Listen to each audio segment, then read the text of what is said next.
Welcome, seekers of the unknown, to a journey into the abyss of forgotten nightmares. Tonight, we unravel the mysteries of the rise of the Primordial Horrors, creatures older than time itself, born from the darkness before creation. These ancient entities are not mere legends, but echoes of a reality humanity was never meant to confront. From the shadows of myth to the whispers of forbidden texts, we'll uncover the origins, the terror, and the dreadful possibility of their return. Prepare yourself, what you are about to witness is not for the faint of heart. The horrors of eternity await. Rise of the Primordial Horrors. Every myth, from the oldest tablets etched in Mesopotamian clay to the whispered legends of remote tribes, speaks of forces that predate humanity. These entities are not merely monsters. They are primordial horrors, beings born before light separated from darkness, before order constrained chaos, before time marched in steady rhythm. To speak of their rise is not to suggest they ever truly perished. Rather, they slumber, submerged beneath oceans, sealed within mountains, or banished to dimensions alien to our comprehension, waiting for the cracks of existence to widen. The concept of primordial horrors is rooted in humanity's instinctive fear of the unknown.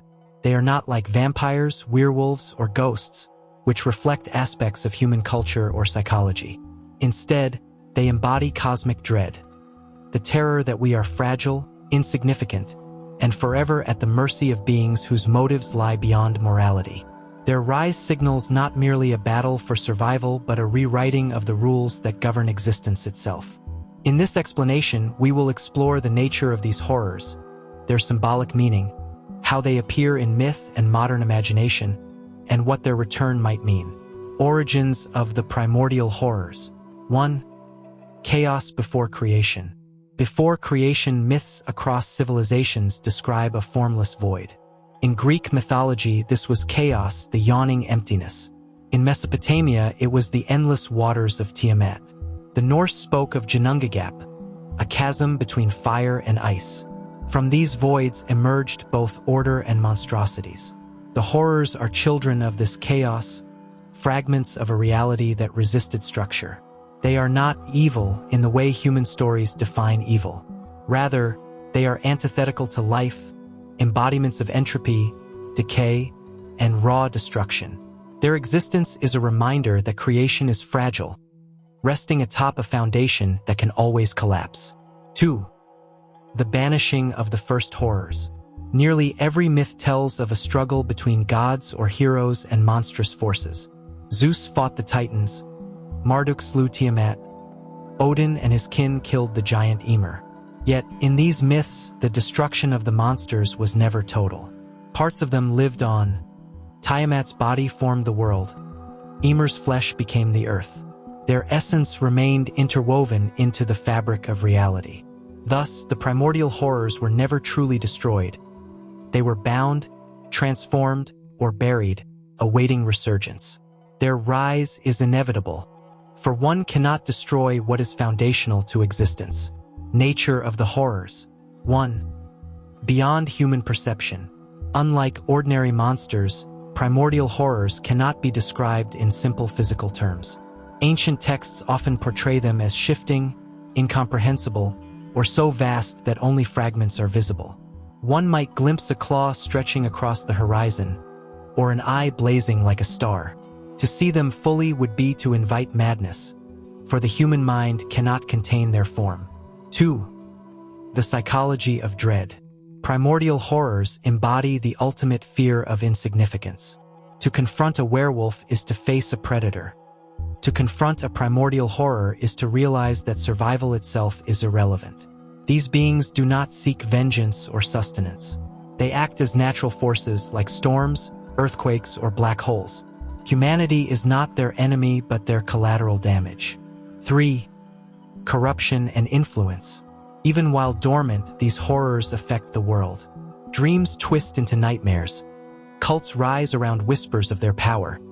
Landscapes warp as if infected by their presence. This corruption is subtle, creeping into the cracks of civilization until it erupts.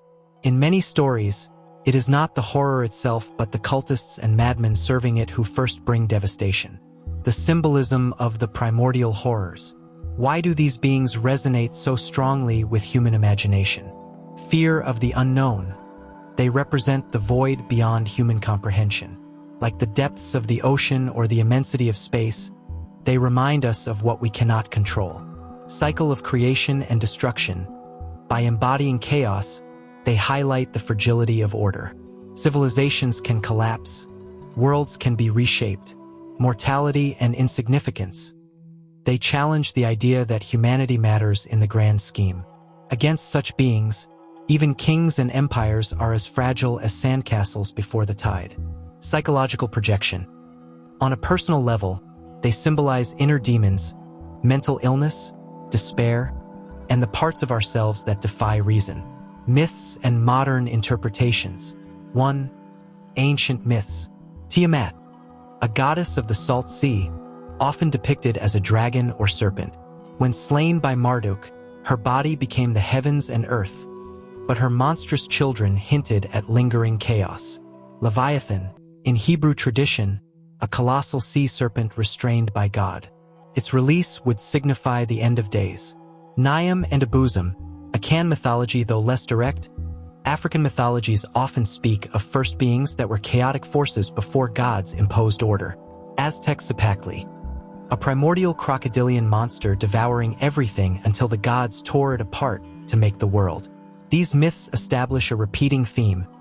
Creation requires dismembering or binding chaos, yet the potential for its resurgence never disappears. 2. Modern horror and literature. H.P. Lovecraft's mythos. Beings like Cthulhu, Yog-Sothoth, and Nyarlathotep epitomize primordial horrors. They are ancient, incomprehensible, and indifferent to humanity.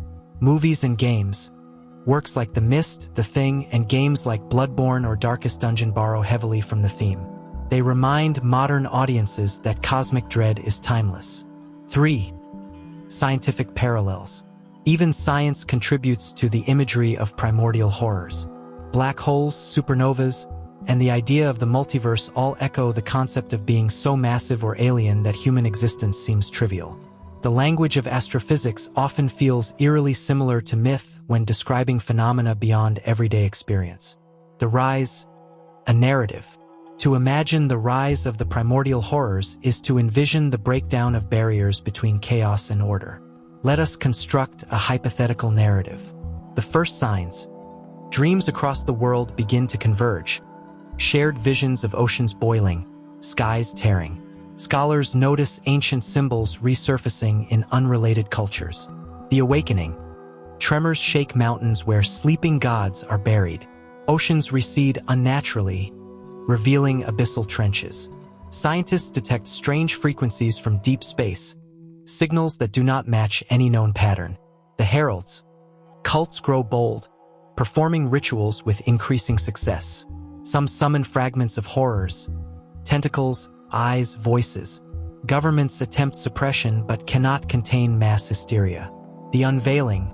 One entity rises, perhaps from the sea, its form blotting out the stars. Madness spreads through cities as reality itself bends. Architecture twists, time distorts, the collapse of order. Nations crumble not through war but through irrelevance. Technology fails. Physics falters. What use is an army against a creature that does not acknowledge bullets? The New Age. Humanity's survival depends on adaptation, not victory. Some evolve spiritually or biologically under the horror's influence.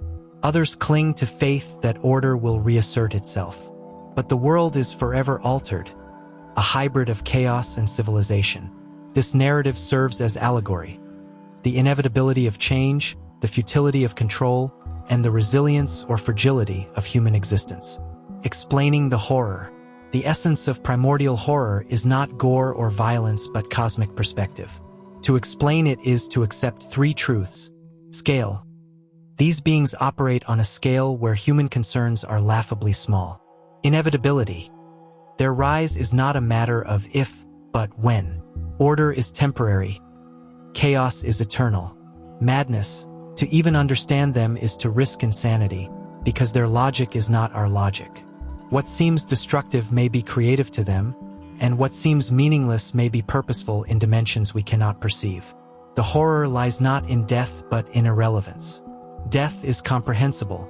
Becoming meaningless in the face of existence itself is the true terror. Human responses. 1. Resistance. Myths often portray heroes resisting horrors. This resistance is symbolic. Though humans cannot destroy chaos, they can contain or redirect it. Heroism becomes not about winning but about buying time, preserving fragments of order. 2. Worship. Equally common is the rise of cults. For some, the horrors are not threats but gods. Worshippers seek to align with them, hoping for protection or transcendence. In truth, their fate is often worse: madness, mutation, or annihilation. 3. Adaptation. A more intriguing response is adaptation. If horrors reshape reality, can humanity evolve alongside it? Perhaps the rise is not an apocalypse but a transformation, forcing humans to transcend their limits. Conclusion. The rise of the primordial horrors is not simply a tale of monsters but a reflection of humanity's deepest fears. It combines mythology, psychology, and existential dread into a single theme: that order is fragile, chaos eternal, and human significance questionable. Yet within that dread lies meaning.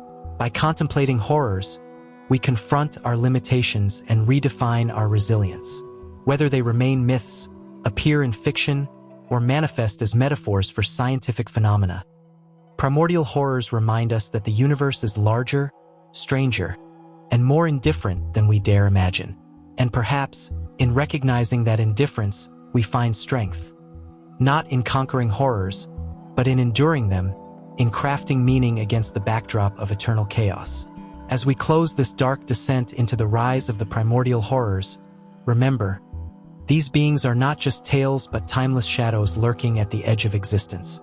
Their whispers echo through myths, ruins, and our deepest fears.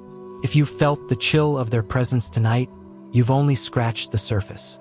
Thank you for joining this journey into the abyss.